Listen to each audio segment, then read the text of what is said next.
orang mencaci maki ulama, mencaci maki pesantren, mencaci para santri. Masa santri dibilang lewat ke depan guru harus jongkok, tiawak katanya. Iya.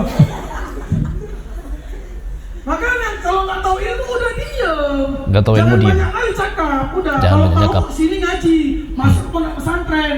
Masuk. Biar tahu apa manfaat dan fadilah ketika jalan jongkok di depan guru. Jangan asal cakap aja tuh mulut. Asal main sekali belok.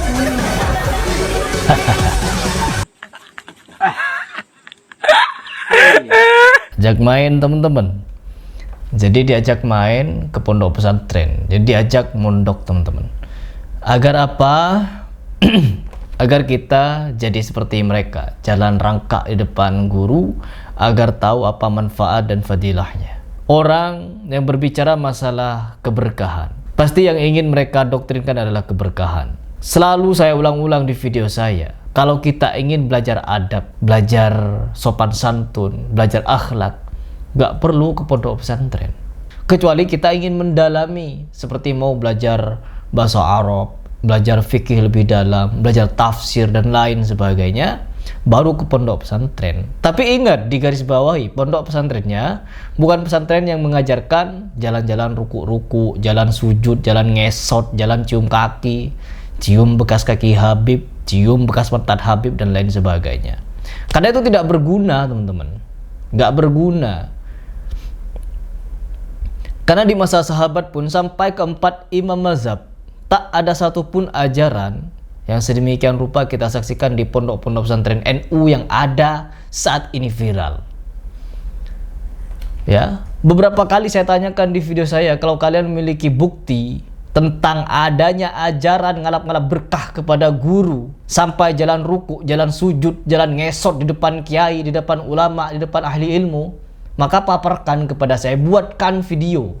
Buatkan video, ini loh Harry Pras, ada ajaran di mana Abu Bakar, Umar, Utsman, Ali, keempat imam mazhab mengajarkan hal tersebut kepada para pengikutnya, kepada para jemaahnya. Paparkan kepada saya di bagian mana dan bagaimana prakteknya. Jangan hanya membawakan dalil bahwa Ali bin Abi Thalib katanya siap menjadi budak kepada siapapun yang mengajarinya satu huruf. Imam Ali berkata, aku rela menjadi budak orang yang mengajariku biarpun satu huruf.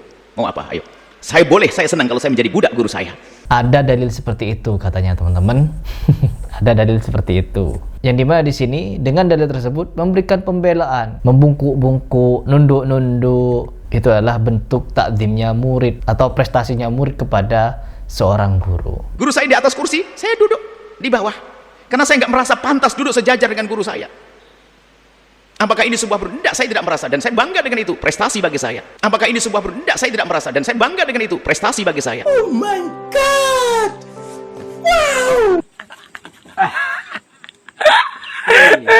Satu huruf katanya. Orang yang mengajari Ali bin Abi Thalib satu huruf saja, maka Ali siap menjadi budaknya. Tapi kita saksikan Ali bin Abi Thalib kepada Nabi SAW. Pernahkah menjadi budak Nabi? Pernahkah Ali bin Abi Thalib jalan rangkak, jalan ruku, jalan sujud, jalan ngesot depan Nabi SAW? Tak akan pernah kalian jumpai teman-teman. Kalian hanya bisa menyaksikan itu di pondok pesantren NU yang kebanyakan oknum-oknumnya mengajarkan hal tersebut.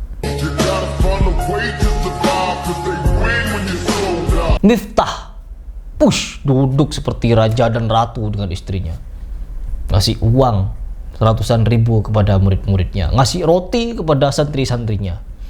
Ingat, kalian tidak boleh jalan tegak di hadapan saya. Kalian harus jalan duduk, jalan ruku, jalan merangkak. Gak boleh jalan tegak teman-teman. Ajaran apa ini? Ajaran apa ini? Mondok dulu ke pondok pesantren. Kalau pondok pesantrennya seperti itu, bagaimana kita mau mendapatkan ilmu yang benar? Ilmu yang benar itu apa? Yang sesuai dengan Al-Quran dan Sunnah. Di sunnah mana Rasulullah SAW mengajarkan Abu Bakar jalan ruku depan Nabi? Mengajarkan Umar, Utsman, Ali, semua para sahabat hidup berdampingan dengan Rasulullah SAW. Apakah pernah Nabi SAW jalan rangkak-rangkak? Apakah pernah Nabi SAW menyuruh sahabat atau para sahabat sendiri yang mempraktekkan di depan Nabi SAW ketika lewat berjumpa dengan Nabi? Nabi SAW keluar dari rumahnya, ada sahabat langsung sujud semua, langsung rangkak semua depan Nabi SAW. Apakah pernah? Main dulu ke pondok pesantren, ngaji dulu. Mau ngaji apa? Apa yang mau dikaji kalau dengan ajaran seperti ini?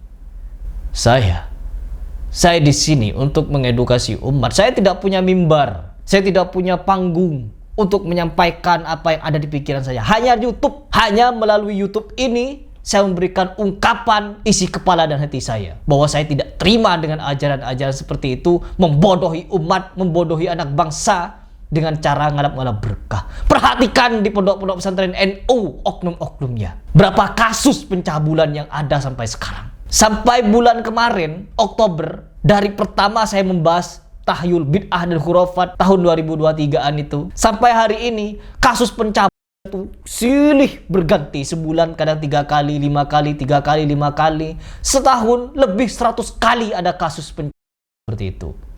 Pencabulan ke santriwati, pencabulan ke santri laki-laki, pencabulan pada anak kecil. Modusnya ngalap berkah. Pijitin saya, kata ustadznya, kata pengasuh pondok pesantrennya. Minta dipijit ke kamarnya, habis itu disodomi. Apalagi kasus yang lain, iming-iming mensucikan rahim. Iming-iming anaknya nanti akan menjadi wali Allah. Iming-iming akan mendapatkan surga. Doktrin demi doktrin untuk membodohi umat sampai kepada kasus pencabulan seperti itu. Apakah ini ajaran Islam di pondok pesantren? Ngaji dulu yuk ke pondok pesantren. Kalimat seperti ini, bocil-bocil sedemikian ini, ngaji kemana Anda?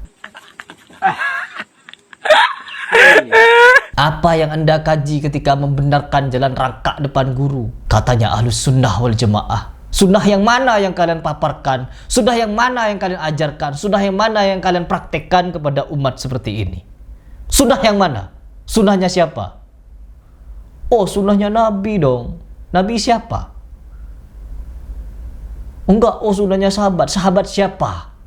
Oh pernah lo kepada Nabi? Ada memang sahabat yang ingin gulu kepada Rasulullah SAW. Tapi apa? Rasulullah SAW keberatan dengan sifat gulu. Tidak dibenarkan sifat gulu.